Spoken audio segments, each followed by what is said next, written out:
পিতা আজহার আলী লালমনিরহাট, মনির হোসেন সামি পিতা আবুল খায়ের কুমিল্লা, শাহরিয়ার সাকিব পিতা আলমগীর মোহাম্মদ মহিউদ্দিন লক্ষ্মীপুর, শেখ মোহাম্মদ উসামা পিতা শেখ ইলিয়াস কাঞ্চন মোমেনশাহী, আবরারুল হক পিতা শাব্বির আহমদ মোমেনশাহী, নাহিদুল ইসলাম পিতা আলিশ উদ্দিন নেত্রকোনা, আরাফাত হোসেন পিতা মোশাররফ হোসেন খুলনা, ইসমাইল হোসেন মুজিবুর রহমান চাঁদপুর, আসাদুজ্জামান পিতা হযরত আলী যশোর, আব্দুল্লাহ আল করিম পিতা শামসুল আলম পাবনা, আরিফ বিন জহির পিতা জহিরুল ইসলাম নওগাঁ, নাজিমউদ্দিন পিতা রেজাউল করিম শেরপুর, উবাইদুর রহমান পিতা মাওলানা হিফজুর রহমান নোয়াখালী, ফিরদাউস হুসাইন পিতা শামসুল হক বগুড়া, খালেদ সাইফুল্লাহ সাদি পিতা মাওলানা আমিনুল ইসলাম কুড়িগ্রাম।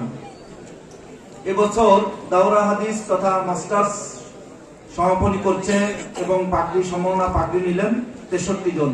আল্লাহ তাআলা তাদেরকে ওয়ারিসে নবী হিসাবে দ্বীনের একজন মুখলেস সহি খাদিম হিসাবে কবুল করেন, আমিন।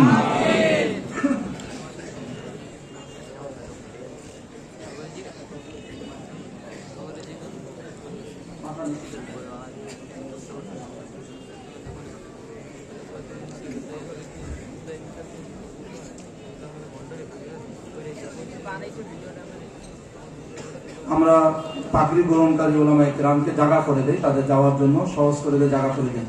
আবার অনুরোধ করছি, পূর্ব দিকে যথেষ্ট বসার জায়গা আছে, মেহেরবানি করে আল্লাহর রাস্তে আমরা স্টেজ বরাবর দাঁড়িয়ে আমাদের মজলিসকে নষ্ট না করি। আল্লাহর রাস্তে আমরা এখান থেকে সরে দাঁড়াই, পূর্ব দিকে প্রচুর বসার জায়গা আছে, সেখানে আমরা বসে যাই।